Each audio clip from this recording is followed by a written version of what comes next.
안녕하세요. 여러분의 아이디어를 마우스 드래그 앤 드랍만으로 앱으로 쉽게 구현할 수 있는 코딩 없이 앱 만들기입니다. 우리가 사용할 앱메이커 프로그램은 설치 없이 인터넷이 가능한 컴퓨터로 시간과 장소 제약 없이 사용 가능합니다.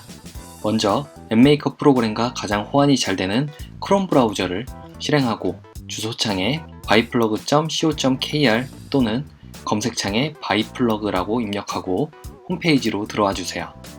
비회원으로 바로 앱을 만들 수도 있지만 프로젝트를 저장할 수는 없기 때문에 위쪽에 회원가입을 진행하겠습니다. 해당 양식대로 입력을 해주시고요. 아래쪽에 뉴스레터 구독 버튼은 누르지 않으셔도 됩니다. 홈이 완성이 됐으면 회원가입 버튼을 눌러주세요. 그러면 잠시 뒤 여러분이 입력한 메일로 확인 메일이 발송되는데 메일에 인증하기 버튼을 클릭하고 로그인을 진행해주세요. 보이시는 링크를 참고해서 수업 관련 자료를 다운로드 받아주세요. 그러면 로그인을 해줄게요. 위쪽에 프로젝트 버튼을 눌러서 새 프로젝트를 클릭해주세요. 서버 내에 기존 프로젝트와 이름이 겹치거나 아래 조건을 충족시키지 못하면 프로젝트를 생성할 수 없습니다. 어떤 이름이든지 적어주시고요. 이름 뒤에 자신의 휴대폰 번호 뒷자리를 입력하면 이름이 겹칠 확률이 많이 줄어들겠죠? 저는 노코딩 앱 0600으로 했습니다. 만들기 버튼을 눌러줄게요. 프로젝트가 구성이 됐고요. 화면 구성을 보시면 맨 위쪽은 상단 메뉴고요. 아래쪽에 설정과 화면 탭이 있습니다. 그리고 왼쪽에는 데이터 블록이 있고요. 오른쪽에는 UI 블록과 속성 창이 있어요. 자, 그럼 먼저 설정 창으로 가줄게요. 전체 프로젝트에 대한 정보를 입력할 수 있는 부분인데요. 전체를 다 입력할 필요는 없습니다. 일단 소속과 여러분들의 학교가 되겠죠. 앱 이름, 그 다음에 아래쪽 부분에 보시면 앱 아이콘과 스플래시 화면의 이미지가 있는데요.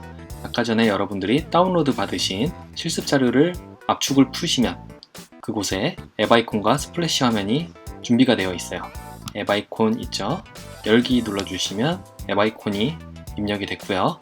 스플래시 화면도 마찬가지로 눌러서 추가, 그래서 이미지를 추가해주면 되겠죠. splash.png 파일을 열기 해서 선택하시고요. 체크 표시가 활성화가 되면 적용, 전반적인 정보가 입력이 됐습니다. 그러면 위쪽에 출시 부분에서 우리는 아래쪽 세 가지 부분을 활성화시켜 줄게요.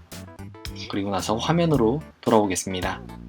화면의 오른쪽 부분에 보시면 자동 저장 탭이 있어요.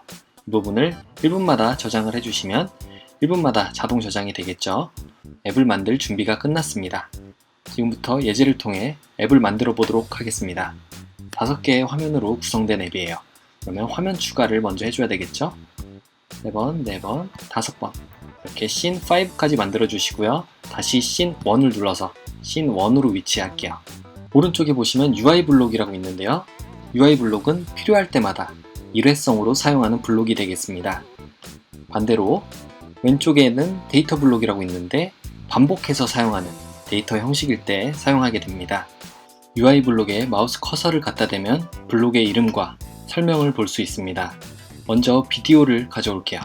클릭을 해주시고요. 적당한 곳에 위치한 다음에 오른쪽에 보시면 비디오 검색이 있어요. 클릭을 해줄게요. 실습 자료 부분에 이 메모장을 열어주시면은 첫 번째 유튜브 주소가 나오죠? 자, 이 부분에 URL을 그대로 오른쪽 클릭 복사해서 이곳에 오른쪽 클릭 붙여넣기 할게요. 그리고 검색을 해주시면요. 동영상이 나오겠죠? 선택하고 선택하기 그러면 동영상이 첨부가 됐고요. 두 번째는 우리가 이곳에 글씨를 쓸 건데요. 글씨를 쓸 때는 텍스트 입력이 아니라 여러분들 개발자 입장에서 하는 거기 때문에 라벨을 쓸게요.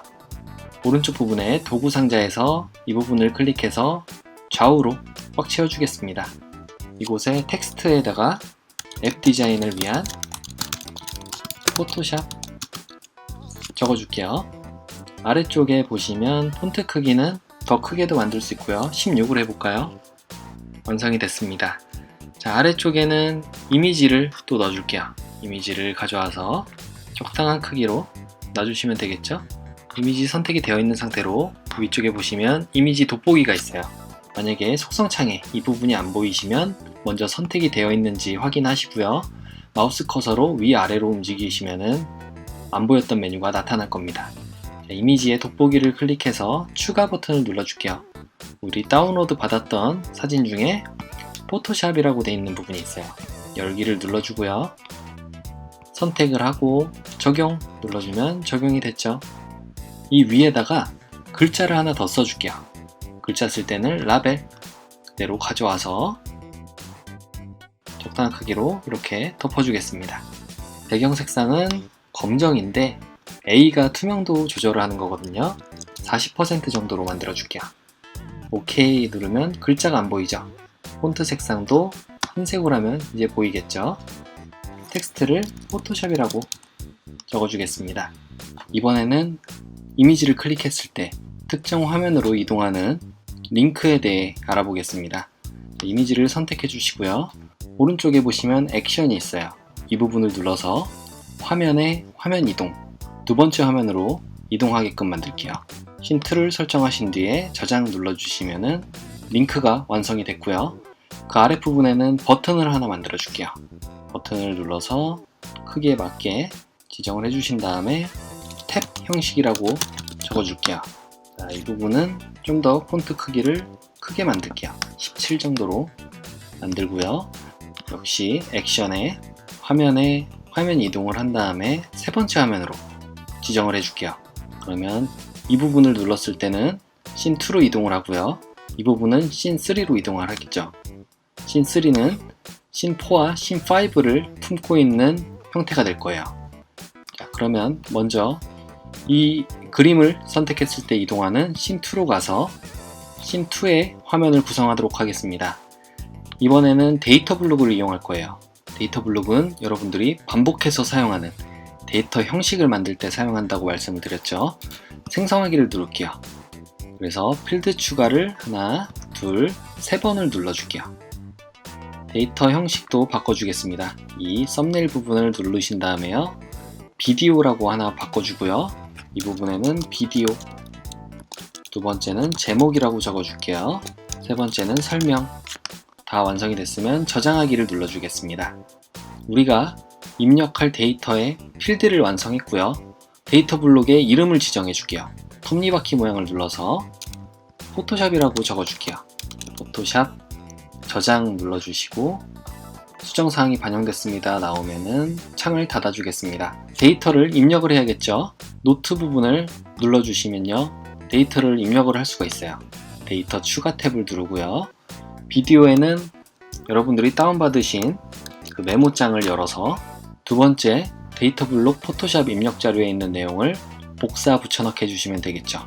비디오 이 부분에 URL을 복사해서 유튜브를 눌러주시면 선택을 완료했고요. 제목도 무료 포토샵 복사해서 컨트롤 C, 컨트롤 V, 설명 부분도 컨트롤 C, 컨트롤 V 눌러주시고요. 저장 후 추가를 눌러서 입력을 또 해줄게요. 현재 저장이 잘 됐는지 확인하는 방법은 데이터 리스트를 확인하시면 이렇게 하나 입력한 게 나왔죠. 추가로 입력을 해줘야 되니까 데이터 추가로 다시 와서 나머지 부분도 복사 붙여넣기를 해줄게요.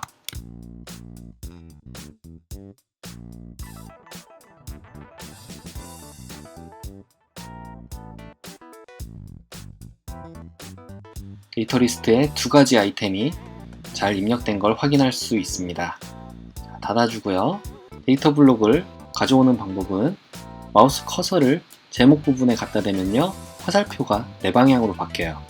그럼 이걸 그대로 오른쪽에 화면에 위치하고요. 꽉 채워줄게요. 데이터 블록 영역이 꽉 찼습니다.